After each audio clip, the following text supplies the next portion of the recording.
এই ছোট্ট বাচ্চা দুইটা আর কোনোদিন বাবা বলে ডাকতে পারবে না। হয়তো চাঁদা দে, না হলে তোর জীবন দে। আপনারা যে ছবিটি দেখতে পাচ্ছেন, এই ছবিটির ছেলেটির নাম হচ্ছে সোহাগ, একজন ভাঙারি ব্যবসায়ী। গতকাল এই সোহাগকে নির্মম ভাবে দুনিয়া থেকে সরিয়ে দেওয়া হয়। এরকম বড় বড় পাথরগুলো তার শরীরের উপরে নিক্ষেপ করতে থাকে। তখনও সোহাগ জীবিত ছিল, বারবার আর্তনাদ করে বলছিল, আমাকে বাঁচতে দাও, আমার ঘরে ছোট ছোট দুটি বাচ্চা রয়েছে, অন্ততপক্ষে আমার পরিবারের সাথে একবার দেখা করতে দাও। তবে তার আর্তনাদ কেউ শোনে না। এক পর্যায়ে পাথর নিক্ষেপ করতে করতে তার শরীরটাকে বিবস্ত্র করে দেয়। সোহাগের নিথর দেহটি নিয়ে তারা চলে যায় বাজারের মধ্যে। সেই বাজারে হাজার হাজার শত শত মানুষের সামনে সোহাগের গায়ের উপরে উঠে নাচানাচি করে। সিসি ফুটেজে সেরকমই একটি দৃশ্য সামাজিক যোগাযোগ মাধ্যমে ছড়িয়ে যায় এবং সেই ভিডিওটি দেখার পরে প্রত্যেকটা মানুষের হৃদয় ফেটে যেন চিৎকার বের হয়। মানুষ এই ভিডিওটি শেয়ার করে রাতারাতি সোশ্যাল মিডিয়ার মধ্যে ভাইরাল করে দেয়। সাথে সাথে গ্রেপ্তার করা হয় 4 জনকে। 2 জনের ছবি প্রকাশিত হয়েছে অনলাইনে। যেই 4 জন এরকম একটি কাজ ঘটিয়েছে, সেই 4 জনকে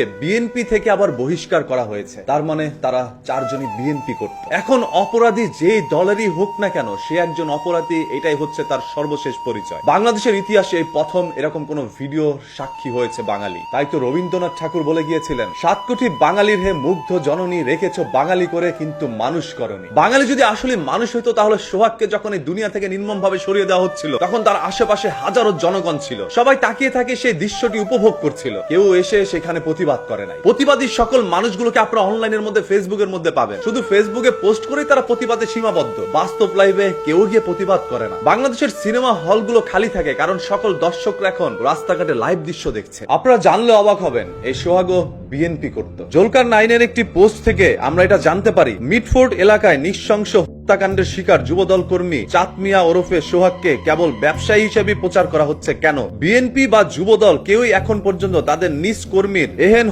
কাণ্ডের কোন রকমের প্রেস রিলিজ জ্ঞান ইস্যু করেনি। নিহত ছেলেটা তো তাদেরই রাজনীতি করতেন। ছবিতে গত 23শে ডিসেম্বর 2024 30 নং ওয়ার্ড চকবাজার জাতীয়বাদী যুব দলের কর্মী সভার মঞ্চে লাল বৃত্তে সোহাগ। সোহাগ প্রকাশ্যে একজন বিএনপির কর্মী ছিল। বিএনপির বড় বড় প্রোগ্রামেও তাকে দেখা যেত। যাদের হাতে সোহাগের প্রাণ গিয়েছে তারাও বিএনপি করত। মানে বিএনপি নিজের পায়ে নিজেই কুড়াল মেরেছে। এবং এই ভিডিওটি সামাজিক যোগাযোগ মাধ্যমে ছড়ানোর পর থেকে বিএনপির বিরুদ্ধে যেন সবাই একরকম পোস্ট করে যাচ্ছে। তাদের নিজ কর্মীরাও তাদের বিরুদ্ধে পোস্ট করছে। কিছু কিছু পোস্টের মধ্যে এইভাবে বলা হচ্ছে যে সোহাগ আওয়ামী লীগ করত, আওয়ামী লীগের সাথে জড়িত ছিল এবং ওই সময় তিনি একজন শীর্ষ সন্ত্রাসী ছিল। আবার দেখা যাচ্ছে সোহাগ বিএনপি করত। আরে ভাই, সোহাগকে নির্মম ভাবে দুনিয়া থেকে সরিয়ে দেওয়া হয়েছে। এখন তাকে নিয়ে শুরু হয়েছে এক ভোগের রাজনীতি, যেই রাজনীতির মধ্যে যে যার স্বার্থ মোতাবেক পোস্ট করে যাচ্ছে। আজকে বিএনপির এরকম একটি ঘটনা ঘটার পরে আওয়ামী লীগের সকল কর্মীরা ফেসবুকের মধ্যে সোচ্চার হয়ে উঠেছে। সবাই বিএনপির বিরুদ্ধে পোস্ট করছে। সোহাগ শুধুমাত্র তাদের একটি দাবার গুটি। সেই দাবার গুটি ব্যবহার করে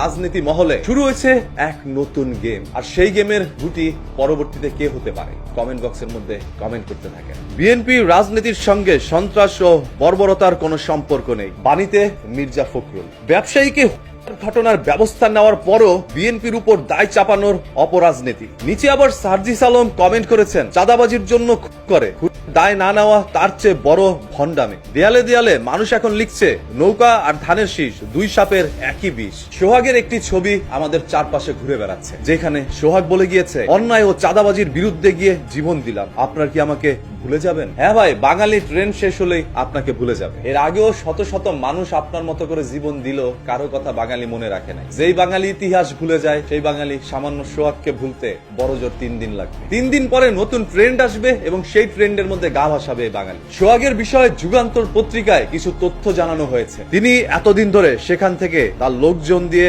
মাসিক 6 লাখ টাকা করে চাঁদা তুলতেন। সোহাগ সবার কাছ থেকে এই টাকা সংগ্রহ করে তাকে দিতেন। এর মধ্যে সম্প্রতি চাঁদার পরিমাণ বাড়িয়ে 12 লাখ টাকা নির্ধারণ করে দেন ঈশা। সেই সঙ্গে চাঁদা তোলার দায়িত্ব থেকে সোহাগকে সরিয়ে দেওয়া হয়। বিষয়টি জানতে পেরে সোহাগ স্থানীয় আরেকজন প্রভাবশালী বিএনপির নেতা হামিদের গ্রুপে ভেড়ার চেষ্টা করেন। এরপরই ক্ষুব্ধ হয়ে সোহাগকে জন্য মাস্টার প্ল্যান প্রস্তুত করা হয়। বিএনপির নেতা ইস্টাকের পরিকল্পনা অনুযায়ী হত্যাকাণ্ডে অংশ নেয় মহিন গ্রুপের লোকজন। জানা গেছে বুধবার সন্ধ্যার দিকে sir Salimullah medical college Mitford হাসপাতালের সামনে এরকম একটি ঘটনা ঘটানো হয়। ছবিতে যুগান্তর পত্রিকায় বিষয়টি লিখে থাকলেও এখন পর্যন্ত সেটা সত্যতা জানা যায়। আসলে কি এরকম একটি ঘটনার পিছনে ইস্টাক জড়িত রয়েছে, নাকি তাদের বিরুদ্ধে অপপ্রচার চালানো হচ্ছে?